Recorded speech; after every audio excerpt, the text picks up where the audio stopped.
Megan, do you want to introduce us?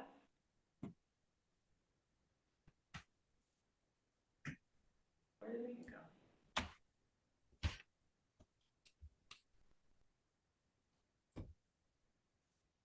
All right.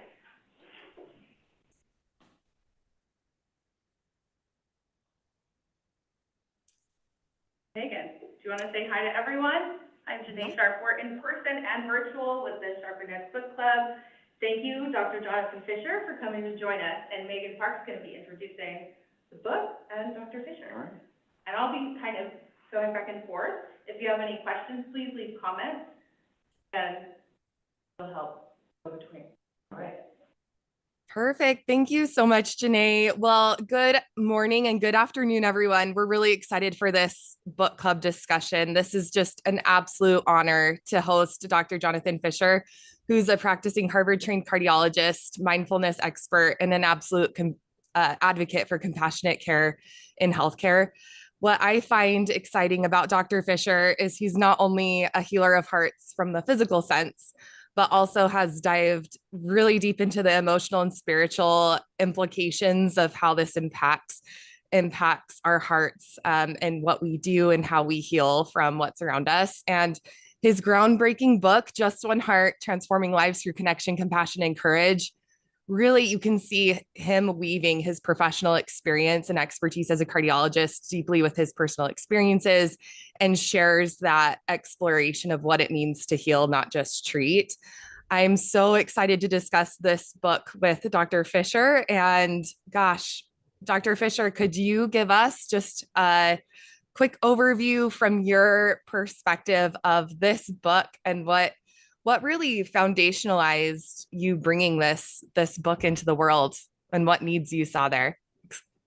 What an introduction, Megan. Thank you. And thank you, Janae, for all the work that you do, bringing mental health to the forefront of healthcare and to our society. It's not discussed well, not discussed enough, and not in enough places. So to be part of this conversation is especially meaningful, as those of you who've read the book know exactly why. I've shared my story. And those of you who haven't, I'll share a little bit as we talk now, since you asked about the reason I wrote the book. And there wasn't just one reason. So if I had to single it out, it was to capture on paper the work that I had to do, got to do over 20 years in order to come from a place of deep isolation as a cardiologist, place of deep depression, severe anxiety, and a feeling that life had very little meaning despite the work I had put in for a solid 30 years to get where I was. And this dream of being a doctor and being a healer had not come true. And as I began to share my own story about a dozen years ago, I was afraid. I was afraid to speak up. This was a time when mental health was only beginning to show up over the horizon. In healthcare, not so much. In our society, more so. We're doing a better job, and we have a lot more work to do. It is a silent condition, and the challenge is that we suffer alone. And there are certain careers that are put on a pedestal, and certain professions where there is this superhero idea. It used to be doctors, not so much now. There is an erosion of trust in our society, and specifically in healthcare, whereas patients, we don't know where to go for information. We don't know who we can trust. And on the opposite side, nurses and APPs and NPs and physicians, there is a silent crisis that is causing disengagement from our patients, disconnection from ourselves, worse care, more dangerous care, and it's harming our patients. And this is the crisis of burnout, which is not an isolated crisis. As I speak to more and more people about this around the world, I find that there are parts of the conversation that are easier, more comfortable, more acceptable to talk about. And then there are those edges of the conversation where it takes a little bit more soul searching, a little bit more courage to stand in the place and to say the thing that others aren't saying, which is that we don't simply have a crisis of burnout affecting 50 to 60% of our physicians, causing 400 deaths by suicide each year among physicians, the highest rate in any profession. We have an unspoken crisis of depression and anxiety among our physicians and our nurses. And until we get more comfortable speaking about that darker side, we can have all of the yoga sessions in the world, all the meditation classes. We are still going to have a broken healthcare system. And we're going to be looking back 10, 15 years from now saying, what went wrong and why didn't we address it properly? Why did I write this book? I wrote it for myself. I had been keeping notes beginning about 15 years ago when my sister Andrea, who was my best friend, who was my spiritual guide, if you will, helping me see that life could be more than just our profession. She was a photographer, she was an artist, she was a doctor, she was a radiologist, and she would ask the deeper questions. And she would help me pause when I got so busy to just look around and take a breath. And she also is the one who, when I would beat myself up with self-criticism and rumination, which was keeping me stuck in depression, she was the one who encouraged me to simply be kind to myself. And that was before this whole movement in self-compassion, which you can read lots of books about it. I have it as a text message from Andrea from a dozen years ago, and I keep it close to my heart, and I'd like to share that with each of you, depending on where you are in your life. With all the stress going on around you, is it possible to not only not beat yourself up for how you may be facing your challenges each day, can you even go a step further and accept yourself, embrace yourself, and love yourself through all these challenges and become your own best friend? That was an important part of my process. So I wrote this book to capture not 10 notes or 50 notes to myself, which I had been keeping a daily journal as I went through years of therapy, hundreds of hours of meditation training, 10,000 hours, actually, I counted them.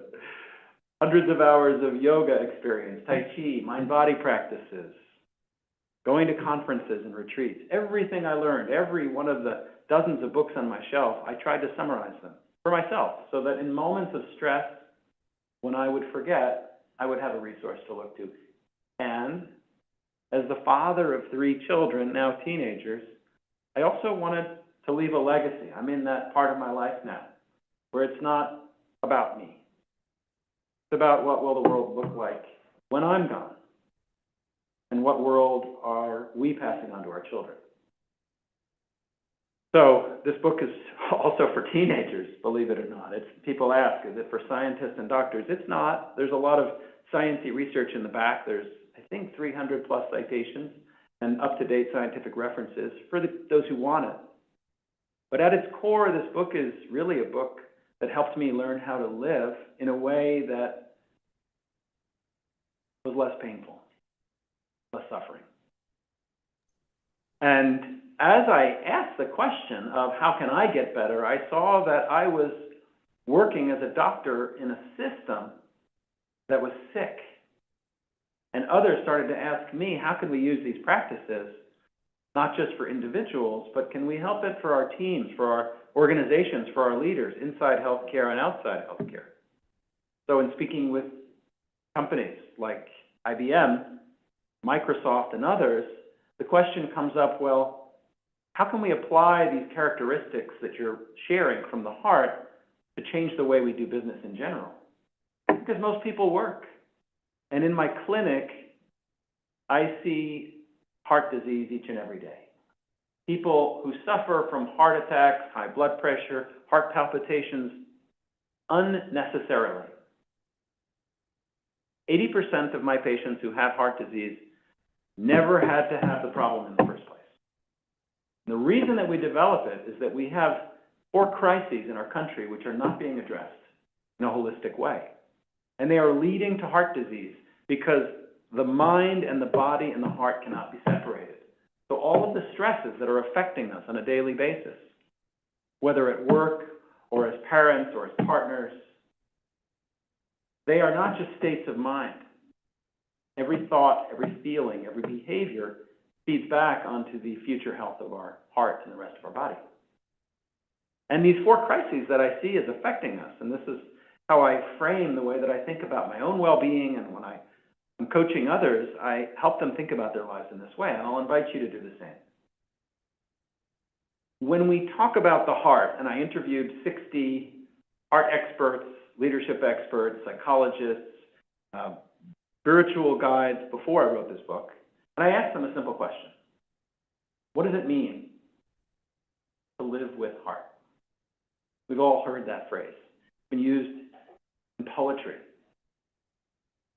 Thousands of years. It's been used in music. We talk about our heart. We use a heart emoji.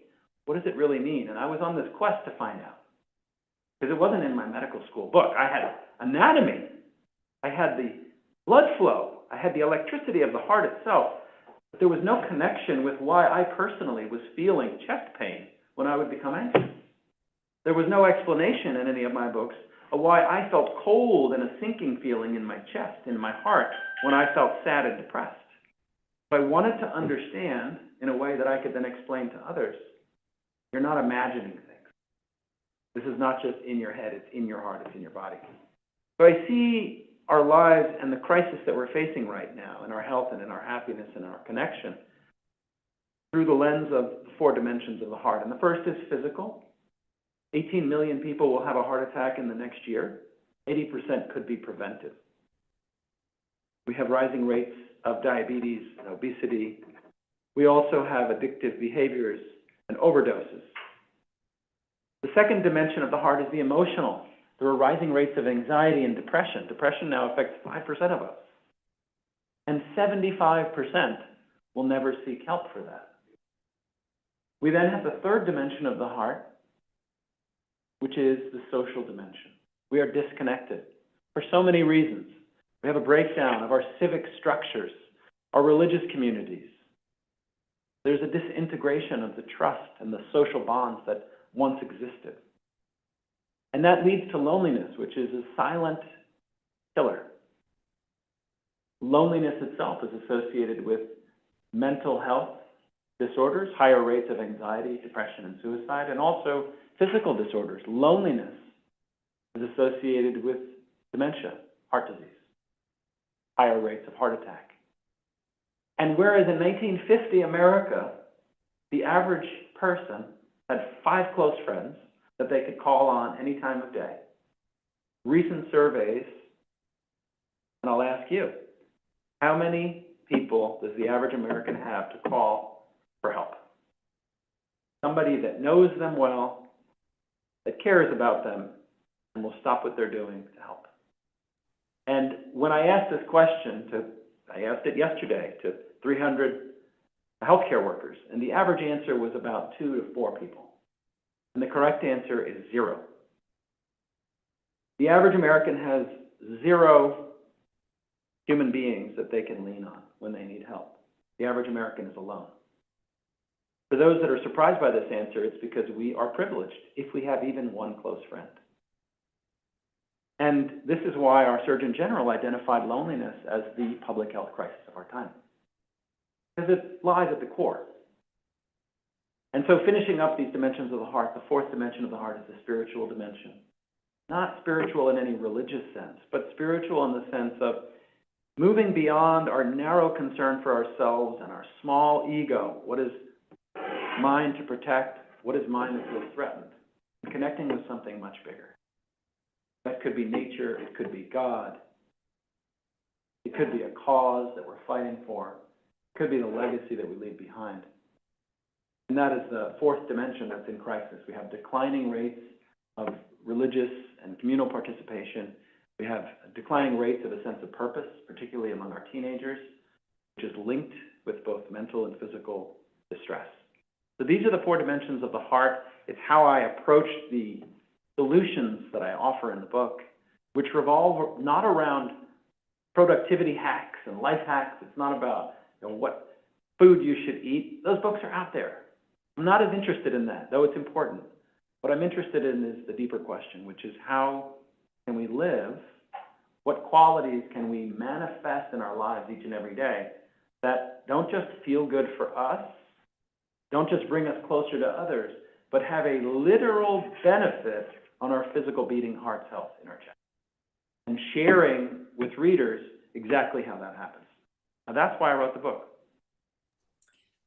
Wow, that's incredible, Dr. Fisher. Thank you for sharing that journey. I think that really sets us up well. We're starting to have a little bit of a flood of questions in the chat from what you were talking about. So definitely really resonating with people. I know resonating with myself. I mean, gosh, when I look back at my career, some of the most lonely times I've ever experienced was during my residency experience. Like that was a deeply lonely time. And so what does that say about we're trying to train healthcare providers to care for others, but we're putting them through this deeply lonely experience? I mean, it's incredibly wild when we look at healthcare as maybe not in today's state the most caring for those that work in healthcare. There's a question here by Sharice. Sharice, do you want to come off mute? And I thought that, how have you seen patient outcomes as a result of trying to integrate these practices? Or Sharice, I'm happy to ask the question as well. It's a great question, and I'll Question's coming off mute. Oh, great. So this is how it will work. Okay. We also have a real life teenager here. You can Yeah. talk about teen mental health. Yeah. But Sharice, there are some people who have asked questions in the chat, and I will go ahead and ask them to come online, and we'll kind of rest of it. Also, Carrie, if you have questions, that'd be awesome too. Mm-hmm. All right, so Sharice is off mute and here. Hey, Well, Sharice. can you guys hear me? Hi. Hi. How are you, doctor? I Wonderful. love this book because it resonated with my own personal journey that I'm on. I'm not a doctor, but I work in digital health. So I've been studying like the ideas of Ikigai and Wabi Sabi. And one of the things that resonated with me is that your book discusses the 7 timeless traits of the heart. Could you elaborate on that and how those traits interconnect and why they're essential to holistic health? Because I think sometimes people miss that. We tend to treat different parts of the body and mind in isolation of the other parts. So could you get into that a little bit? Sharice, you hit on something that's really pivotal to why I took this broad approach, which is there's a story of the blind men and the elephant, and you may have heard it. All these men walk up to this thing. They don't know what it is because they have a blindfold on, and they're all touching it. And one of them, feels something, and they say, "Oh, it's a hose," but it's really the trunk of the elephant. And the others feel something. He says, "Oh, there's a tree. That's what we're feeling." And it's the same thing in healthcare and in health right now, where we each come at health from our own corner of the ring, and we're not seeing the whole. And what we're trying to do is to see the whole. And these 7 timeless traits emerged partly from my own experience as I tried to create a playbook for myself. Because what Megan was describing, the loss of natural love, care, and empathy, which happens almost programmed by design in healthcare right now as a result of workload demands, as a work of the culture, which discourages the role of emotional health, and in fact encourages us to suppress our emotions, which is unhealthy. And then there's the culture of trauma in healthcare and lack of safety. And so the reason that these 7 traits emerged is that I asked these people that I interviewed, what characteristics do you think of when you think about the heart? Is it love? Is it kindness? Is it gratitude? And I got dozens of answers. And so I sifted through dozens of answers, and I found that there were 7 that held through the test of time. Not just through the people I interviewed, but through every world religion, through every global tradition. And these traits are organized in a very specific way. You've all heard the phrase, well, start serving other people. If you're not happy, just go and volunteer. Do more work. Do more work. If you're feeling depressed, just be grateful. Practice gratitude. And what we all know is that that is a tone-deaf approach. And so what I tried to do with these 7 traits is to organize them in a logical sequence so that you could start from where you needed to be. So they begin with the quality of steadiness, Charisse. If I'm called to the emergency room and someone's heart is beating 200 times a minute, I'm not going to suddenly talk about love and compassion. I'm not going to do that. I have to first steady the heart. So first there's steadiness, then there's wisdom. Before we start running forward, we have to know where we're going. See with clarity. There's so much confusion in today's world. The third is openness. And we know from political divide, racial divide, gender divide, we have a crisis of disconnection. We're all closing off into our own narrow perspective. Can we be open in some way to new ideas? Can we allow ourselves to be changed? Can we also have the courage to be open with our own feelings to others? Openness is a two-way street. And then there's the peak of this mountain, this wholeness. What does it mean to live with a whole heart? Are you showing up with your whole heart to your children today, to your work today? In every moment, are you showing up with your whole heart? And then the last three traits, which are timeless. You can't achieve any of these without courage. To be alive requires courage. To get out of bed on some days requires courage. The word courage comes from the Latin cor, which means heart. And then we all know people who live their lives with courage and are serious all the time, and everything is heavy. Not so fun. So those leaders that I follow and that I love and I lean into and I want to be near, they bring another quality of heart, which is lightness, which is so easily forgotten in healthcare. It's torn away from us. So how do we tap back into that lightness with these 9 emotional states, which are separate, which are, I call the heart waker emotions, which we can discuss. And then lastly, the point of all of this is not so that we can laugh more. That's wonderful. These are all, it's not so we can be courageous for its own sake. Courage for its own sake, pointless. What are we being courageous for? For me, and this may not be for everyone, the ultimate purpose, the ultimate trait is warmth. If we can tap into our natural reserve of empathy, compassion, and love, understand what gets in the way, how to overcome those barriers, and how to deploy those powerful qualities, our lives just get better, and our hearts get healthier. Thank you. Thank you, Charisse. I have kind of a follow-up comment. I think about that balance between warmth and like lightness, how it balances with people who are like toxic positivity. And I think when we talk about mental health, a lot of the time, people think they're speaking from a place of positive energy, but they don't see their internal stigma. So, like, does the book talk about that? Like, what are your insights with that? Like, what have you noticed? At the beginning of the section on emotions, and I talk to a lot of emotion scientists for this, I make a very important point, which Feelings are real. which you're alluding to. Yes.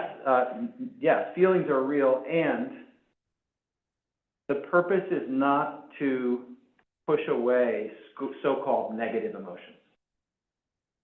The purpose is not to be the yoga teacher that we want to punch in the face who says, love and light, love and light. I have good yoga teachers. You're not getting the right yoga classes. Yeah. So what you're talking about is people who have toxic positivity, who want to just always show up with lightness and love, not tuning in to the emotions that are actually happening, and not having the patience to sit with the heavy, dark emotions. And we can look at the work of Carl Jung, who talked about the shadow and the need to integrate. So in the book, I'm very careful to say that the purpose is never to push away a dark emotion, if we want to call it that. It's to embrace it, to get curious about it, see if we can integrate that into this family of identities that we all carry around. It's hard. I think it's harder than people realize. Like, doing that hard work is, sometimes I'm like, we could do like, maybe a little bit of toxic feelings. We'll just ignore them for a little bit. It's very sad that you can't just. Yeah, it's sad. Yeah. I did my best, and then it didn't work. Funny how that happens. We Well, run that's an away. interesting story, like, Yeah. you saying, like, you do your best to ignore feelings, like, that doesn't really work. It really doesn't, sadly. That story of your doctor, Which one? talking about ignoring your feelings, I feel like this happened multiple times. You're talking about the one time. any of the time. the one time when my doctor brought up feelings for 2 seconds and I started crying because I really struggle talking about feelings at all. Yeah. Yeah. I find it very difficult to talk about feelings, personally. It's a real struggle for me. And I don't like it either, you know? But, I do try sometimes. It's important and stuff. Has there been a time when you've talked about feelings and there was some benefit from Yeah. it? Can you recall anything like that? Well, sadly, a lot of time when you communicate how you're feeling and your wants, it like actually does work a lot of the time. Is that sad? Sadly. Yeah, Sadly. you used that word twice so far, sadly. so. Tragically and sadly, you do have to actually communicate your feelings for other people to know how you're feeling, or if something that they're doing is bothering you. It's work. Yeah, it's work. This being human, You do, especially around other humans, it's hard work. you do have to actually communicate to communicate. Which is rude. Yeah. I have like 3 questions. Okay, Like sure, that, yeah, too. let's let it fly. Oh, wait, maybe I should let people talk. That would be cool. Mary. Hi, Mary. You wanna ask your question? Let me see if.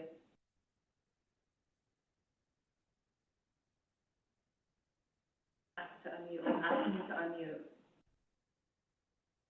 Or I can read the thing too. Oh, Mary, do you wanna talk? She's Hi, hi, I'm here. Hi, Jonathan. Hi, Mary. How are you? I'm good. How are you doing today? I'm okay. So, Okay. thank you. I just wanted to say that, like, I've worked in hospitals for 38 years.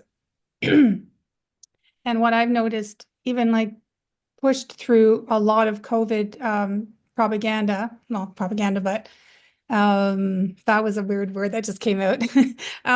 Yeah, no, the hospitals gloat about how well rated they are, yet these kinds of conditions are still going on. You know, the unempathic, medication, especially mental, because I worked in mental health, the medication pushing, as opposed to, you know, therapy. And it would be great if your book or a community, message that like you're sending out is portrayed in the hospitals instead of their ratings. Like, you know, I think our communities really need to be more proactive and inclusive, to lead with an open heart. And I really wish that that the system in that way, the way that the system is rated, is really, it sends out I don't know, it just sends out a very cold clinical message that we've reached a certain number, and so therefore we're acceptable, more acceptable than the other guy. But what's the rating based on? Well, it's based on people who come in and out of emerge faster than any other people, get treated really well because you know, maybe the financing goes in that way. And yet the mental health part of it, all the mental health part of it, all the other things that slip through the cracks, are discarded, basically, not recognized and not appreciated. Now, where I used to work, they did open a new unit called the Purple Unit. So when people come in with a mental health crisis, instead of being stuck in the rest of emerge, where it can be very traumatizing for them, they're allowed to be in a more quiet areas, a quiet zone. I just think that the way that the hospitals are rated and the way that they like to brag about their ratings is just, to me, it's very inhumane. Yeah, if you could say something about that, I don't know. First, I'll say thank you, Mary, for over 3 decades of service and helping others, giving of your heart, and also for what sounds like a fair bit of frustration and anger and pain that you have gone through, that you've held on to, and it's understandable. It's understandable. You spoke to a couple of important themes there. One is how we show ourselves to others and what we celebrate, because what we know is what we celebrate gets repeated. What we state as our values is not as important as how we behave.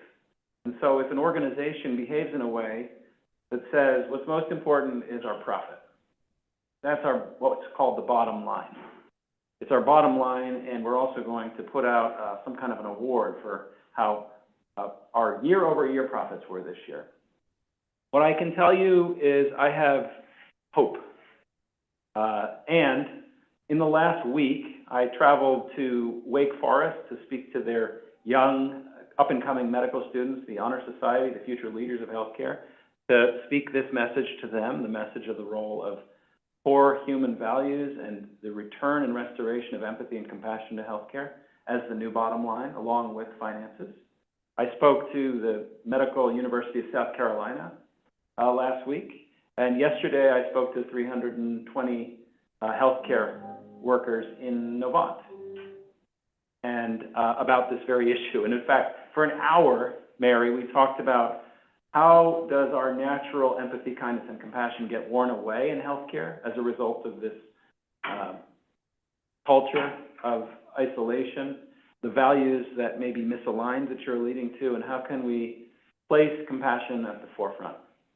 And there's a wonderful book that I'll recommend by a doctor and a leader who I interviewed for this book. His name is Stephen Cesiak, Cooper University Healthcare System. He co-wrote a book with Anthony Mazzarello called Compassionomics. And I'm so sorry that he had to make a financial case for being a good person, being a good organization. And yet, I'm happy that they did the work because the research is compelling, Mary, to change an organization's stated values and to change the way they reveal themselves to others. It all depends on financial incentives. And until we incentivize organizations and leaders to behave in a certain way, I don't think it's going to change.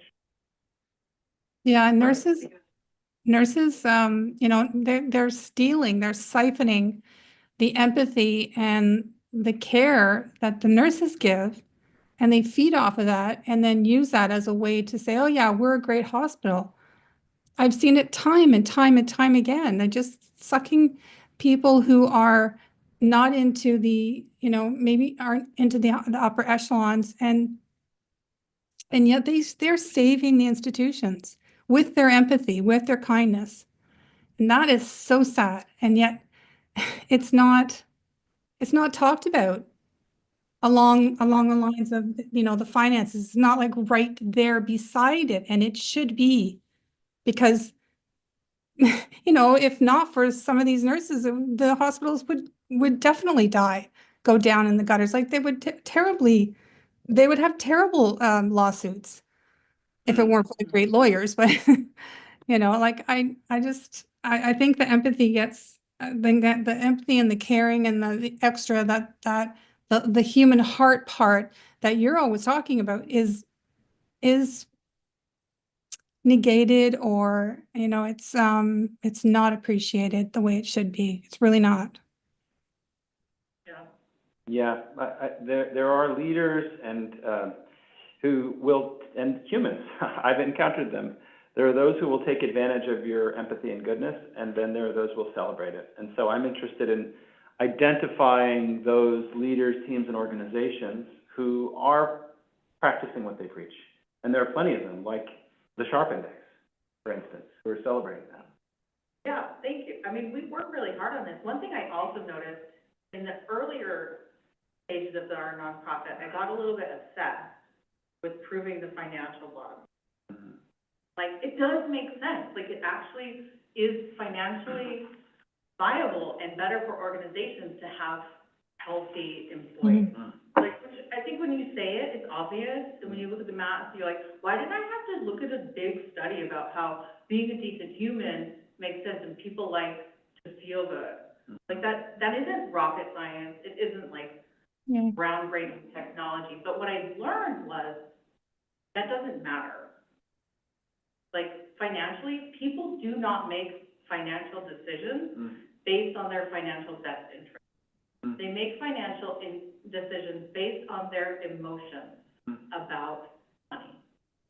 So I think that's part of the disconnect with healing. Also, speaking of empathy, Todd Ketterman on the chat I just asked him to unmute because he made a comment about empathy. But when you talked about, like, people want it financially, they don't. They use finances as an excuse to do what they emotionally want to do. Like, everyone knows, like, healthy employees that you don't treat like garbage perform better. And then there are programs also in well-being where they save the organization money and they get cut. Oh, I think I'm understanding now. Are you saying that there are leaders, forget about finances, they're just toxic? They're just not going, it's not about the money, it's they don't have the human skills to treat other people with respect? Yes, and it's not going to be a financial decision that leads to better change. It's going to be internal. Internal to It's going the... to be a values decision, and it's going to be an emotional decision for leaders. Yeah. So, thanks, Todd's here Yeah. too. Thank you, Mary. Todd, do you want to talk? I see you're on. Yeah. I mean, can you guys hear me? Can you hear me okay? Yeah, loud and Okay, clear. cool. Yeah, no, this is a great topic. When I saw the book, it hit on so many things, but no, definitely empathy. And you've brought that up a couple times. In my career, I've gotten to attend some really great leadership conferences with people who have written Good to Great, Luciani and these things. And every single time when you hear about the traits of a good leader, right? And we know what those are. I mean, you can, able to lead, able to coach, able to inspire, able to, these types of things. And it always comes back to empathy. The greatest leaders that I've ever talked to, admired, looked up to, it's always been about empathy, leading with empathy. And when you get into that, you see that these are the folks who are able to, we know about perception, we know about perspective, and perspective is really the greatest tool that we can have, because that's seeing things through the eyes of somebody else. So I try and think about that all the time when I'm leading, or when we have to, deal with difficult situations. I get that. I'm sure in your field, cardiologists, I mean, you're dealing with a lot of stuff, but that empathy side of it, to be able to come in and say, let me get in your shoes, let me see what you're going through in your life, and try to lead with empathy. It is good for the heart. It is good for just to evolve as human beings. So I always think about that. And then there's one other thing I didn't write, but I thought it was interesting. And as you were going through it, just kind of a thought came up, is the idea of crying. Because again, I heard this from a leader from a major tech company, who was saying that he used to think that showing his emotions was a sign of weakness. And he learned over time, as he evolved, that he was a crier, and people would make fun of him and crying in meetings. And then he found out that it was a superpower, that it was an emotional release. And I thought that was really interesting. I find myself sometimes easy to cry, but I was curious if that's also something tied to the heart, is a good release. Sometimes we have to allow ourselves to cry. I know for myself, after a good cry, I feel better. I feel relieved. I feel like a pressure release valve just happened. And your heart slows down, you feel better, you breathe deeper. It's just, love your thoughts on that. Anyway, thank you. Todd, those are great. And let me know when you go to your next leadership conference. I'd love to attend. I'm kind of a junkie, so that's awesome. And you sound like an amazing leader with sensitivity, who's leaning into this idea of showing your emotions, which really flies in the face of 100 years of leadership advice and so-called wisdom, which says emotions have no role in the workplace. And we now know that it's impossible to have a deep impact and to inspire others to change their behavior and to follow you unless you understand their emotions and you can communicate and tell a story about why your vision is compelling, about where you are hoping to help lead them. And so that's the first thing I wanted to say. The second question that you had is, I'll call it catharsis, which is a Greek word which means release. And that can come in the form of crying and also laughter.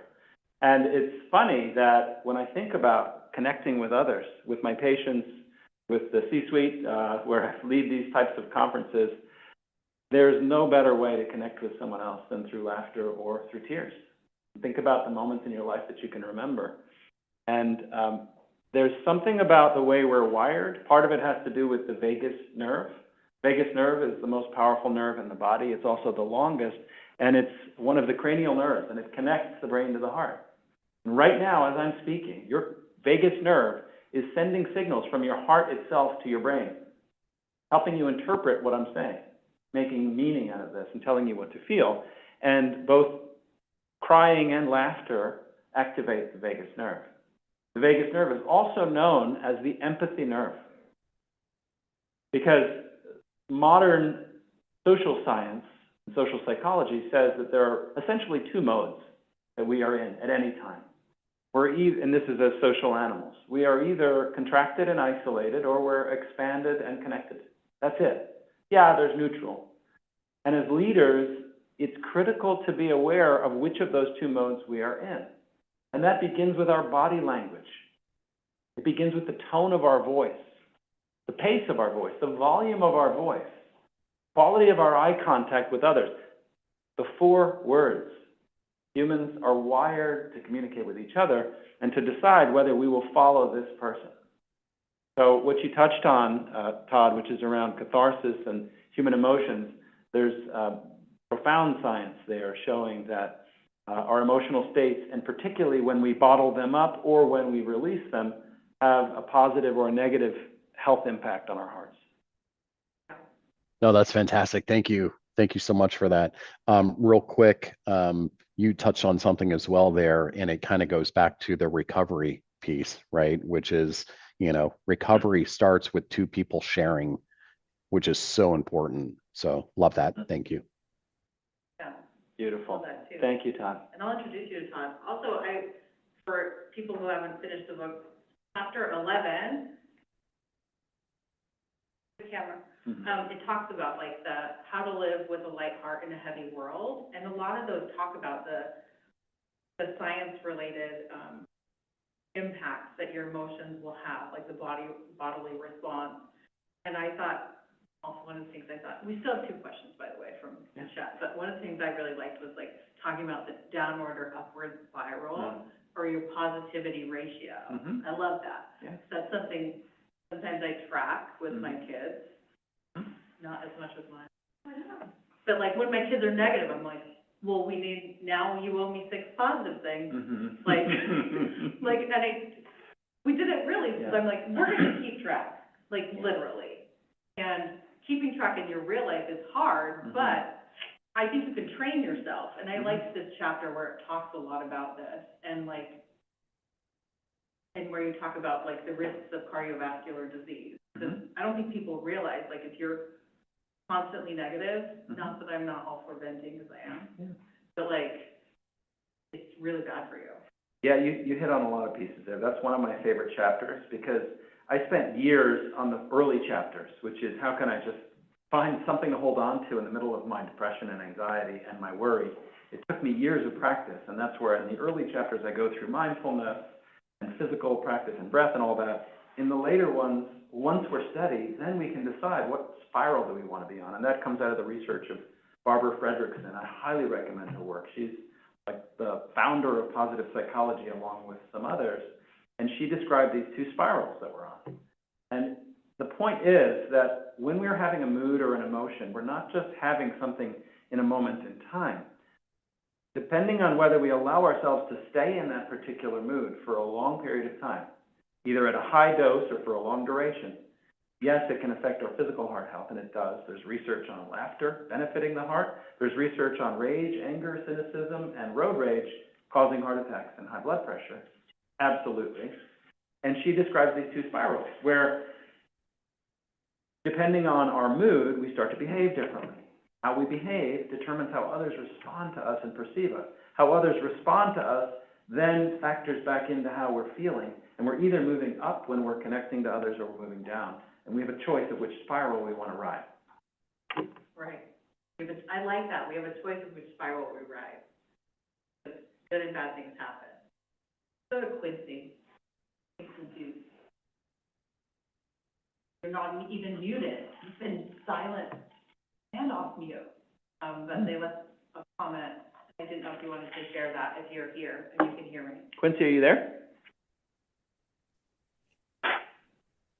So really quick, Quincy is an attendee that I am having attend, and I don't know if she is able to come off of mute right now. So I'll ask her question. Quincy, if you want to pop in case you are able to come off mute, let me know. You can totally interrupt me. That's a safe thing to do. But her question was, Dr. Fisher, as a cardiologist advocating for compassion in high pressure environments, what challenges have you faced in integrating the principles of mindfulness and connection into patient care? Fantastic question. The first challenge I faced was when I decided I wanted to bring these practices of mindfulness into traditional Western medicine, which I knew would be an uphill battle, and that was in 2012. I went on my first meditation retreat in 2010. Initially, it was a weekend. Eventually, I spent 7 days in total silence at a Zen monastery, and it changed my life. And I recognized that I wanted to bring these practices because they have the power to help individuals heal, but also help teams come together. So in 2012, the barriers that I faced were, what will happen to my reputation if I stand in our hospital and talk about people in robes sitting on purple cushions doing spiritual things? There's a concern that because of the prevailing culture, people would throw tomatoes at me. And I'll tell you, skipping to the end, no one threw tomatoes. I got some funny looks, and after the talk is when the truth comes out. People snuck up to me and said, where can I get some of that? How can I learn some of that? Fast forward, it's 2024. 3 years ago, I was asked to introduce mindfulness and then compassion training practices in Novant Health, which under the auspices of our Office of Wellbeing, which is doing incredible work. And I was given free rein. 3 years ago, I started a 6-month project where every month we would get online like this, and I would teach the basics of mindfulness, steps 1 through 6. We had 10 people on the first call. We had 40 on the second call. Yesterday, we had 322 doctors, nurses, leaders on the call, all there to learn the skill of mindfulness. And yesterday's happened to be about compassion. So the answer to your question is there are many, many barriers. I'm happy to help people who are interested in bringing this to the forefront. Last night I was on a webinar like this with Global Mindful Leaders. This is an organization that's centered out of Washington, D.C., and they meet every year on how to bring mindfulness, not to healthcare, but to the military, to education, to finance. And this has been the movement through the last 30 years, bringing mindfulness into organizations. There are assumptions made about it that are often wrong. There are myths, and there are cultural stigmas against these practices. We want quick fixes. We don't have time, we say, to slow down because it'll hurt our productivity. And in fact, we know that when we slow down and do these practices, it creates more efficiency and more empathy and connection. The data are clear. So, are you a fan of TM? If you come to my house, you won't find one of those banners above my bed, like TM banner. I'm a fan of any practice that has the potential to help someone wake up from the sleep of going through life feeling like they have no control, feeling like they have no hope. TM clearly has that benefit. It is not, and actually the timing is very apt because yesterday, the greatest advocate of TM in the West died. And that was the director who directed Twin Peaks. This is a question for Google. Blocking on his name. So for those who don't know, TM stands for Transcendental Meditation. It comes out of India. It's one among dozens of types of meditation. There is no right or wrong way to meditate. David Lynch. David Lynch, Look yeah. at that. So We're getting answers faster than Google. This is awesome. Nice work, So Josh. the context is TM, Transcendental Meditation. The reason that I'm not a fan, let's say, is that number one, you have to pay for it. You have to pay several hundreds of dollars in order to get trained in it and to receive your mantra, which is a special word just for you. So you get a little trademarked word that you get to say to yourself. And I have known plenty of people who have experienced far less anxiety, far more joy in their lives simply by doing TM. So I am not a fan, and I'm not a fan. I think it has its place. I personally practice something that's also known as mindfulness meditation, which is not the same thing as TM. TM activates the relaxation response in the body by way of a repetitive mantra and ways of breathing. Mindfulness has more to do with internal self-awareness, external self-awareness, and a stance or a posture towards life and all experiences around openness, acceptance, and non-judgment in the moment. Good question. I have one more question from online. And you guys can have questions too. Okay. From Sharice, do you want to go off mute and says something about Western and Eastern medicine? I do. I've just been, like I said, I've been in the zone on Eastern medicine lately. I don't know why. That's just my thing. But what I was asking was, you mentioned bridging Western science with Eastern wisdom. How has integrating mindfulness and meditation in your cardiology practice influenced patient outcomes? Have you seen it, and what can you tell us about it? So the first half of that question, for those who aren't familiar, there's this phrase, Eastern wisdom, that it can, if we're not careful, it can verge on the mystical and mysterious, and it can seem like a marketing term. And what we mean by Eastern wisdom is world traditions, cultural and religious traditions that have been around thousands of years, based in India, China, the Middle East, Turkey, you name it. And there are practices related much more to the body and the breath and movement than they are to any, what we would call more traditional Western approaches, which are around psychoanalysis, which originated in the 1800s in Austria, which have more to do with actions in the mind. And so this modern trend in psychotherapy, the third wave, or now even the fourth wave, is merging these Western practices, which are around analyzing our childhood and analyzing our triggers and thinking about things, merging that with body-based practices, so-called somatic experiencing is one example, and kind of bringing them together. And so I explain all of that in the book.